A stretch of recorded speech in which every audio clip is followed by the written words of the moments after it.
We're going to start here this morning with the wildfires in California. We just got an update within the hour from Los Angeles City and county officials, and here is what we know right now about the situation. There are currently 5 fires actively burning in the area right now. Only 2 of the smaller fires there have any level of containment, so still a very active situation. At least 5 people are dead. More than 1,000 buildings have been destroyed. Now, the winds that have been fueling these fires over the last 2 days have slowed somewhat, so firefighters are able to start attacking those flames from the air again. And some piece of good news again this morning, evacuation orders were lifted in Hollywood, but officials are warning that could change at any time. But the scale of the impact today is larger than anything that I have seen in my career. This is absolutely an unprecedented historic firestorm, but we are all hands on deck. Such frightening pictures we're seeing there, and when it's described as being as awful as it is, it really puts it into context for us. Our Lexi Suter flew to Los Angeles yesterday to help our sister stations with their coverage. They've been on the air nonstop. This morning, she is in Altadena, where the Eaton fire is burning.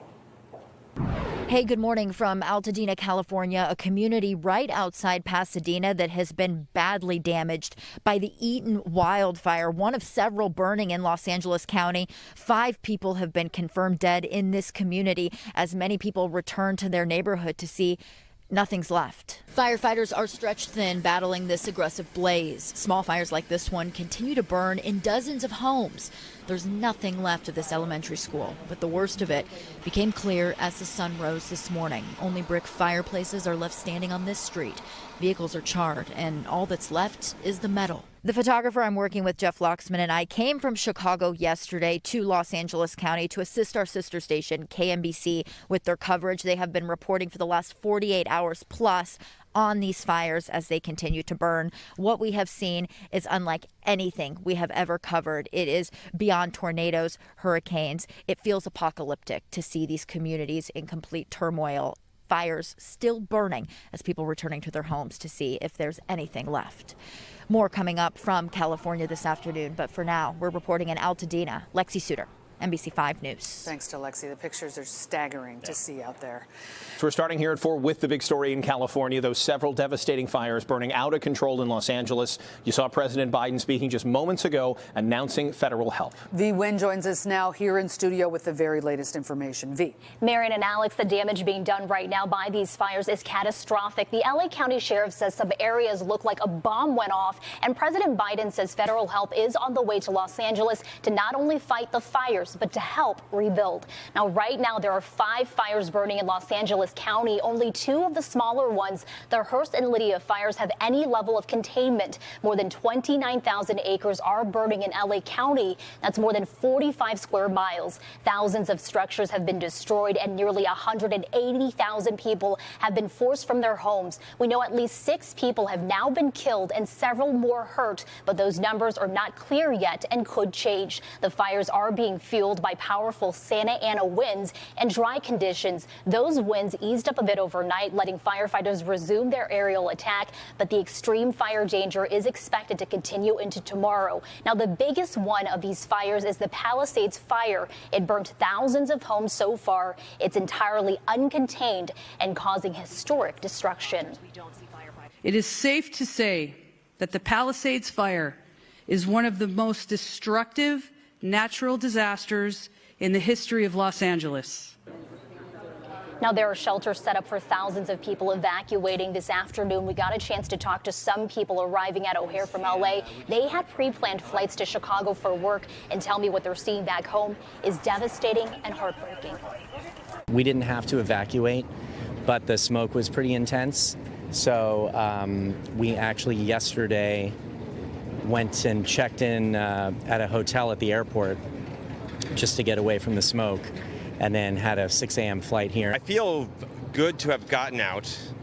I feel like less scared than I did 24 hours ago, because the sort of closer fires seem to be either stopped or not spreading as fast.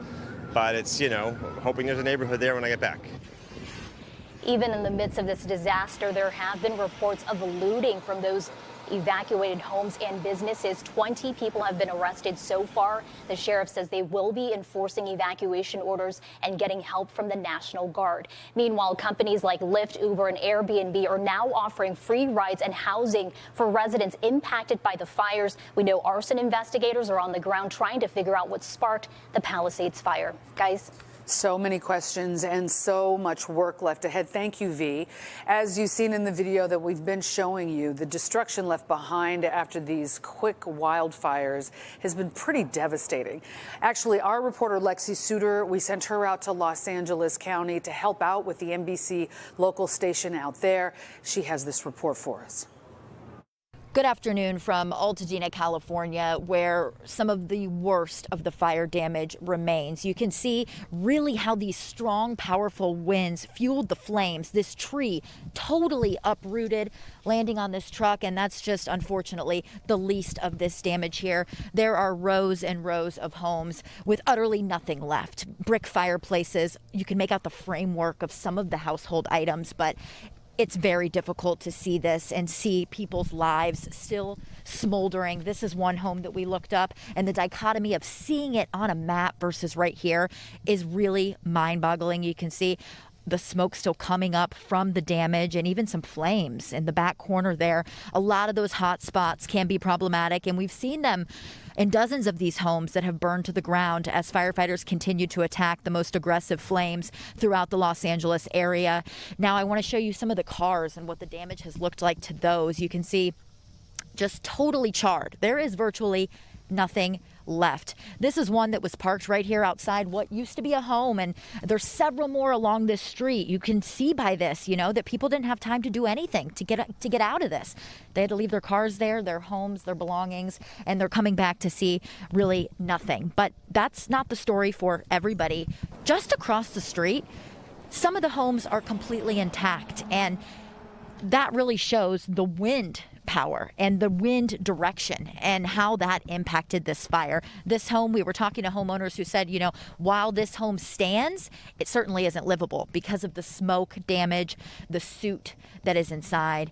Really, this entire community, whether their homes are standing or not, are going to be dealing with the cleanup for a very long time. Reporting from Altadena, California today, Lexi Suter, back to you. Thanks to Lexi. I'm sure seeing it in person is a huge difference than the pictures that we're even showing you right now. You really got to feel for the folks out there. Certainly are praying for them. So now we want to show you sort of the scope of the area that this fire covers. We've thrown a lot of numbers at you over the last couple of days, acreage, square miles. So we asked Aisha to help us out with just how much land this is actually covering in comparison to what we might see in Chicago. Aisha? Yeah, Alex and Marion. So I just want to show you really quickly. Again, I'm going to throw some numbers at you, but I'm also going to put this into perspective.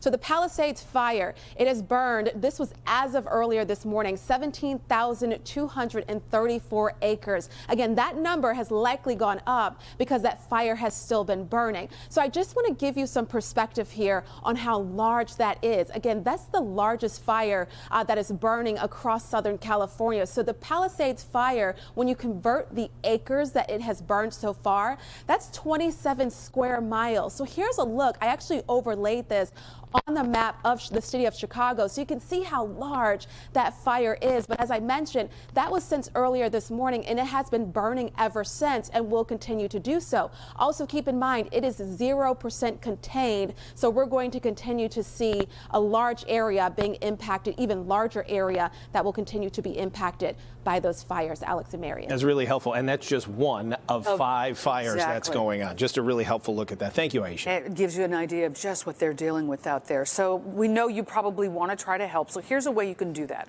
The Red Cross is taking donations. You can visit redcross.org or call 800-RED-CROSS. We also have the information on our website. You see Red Cross always responding to dangerous disaster situations. So they're one of those reliable sort of places that you can go if you'd like to send help to the folks that are out there in California.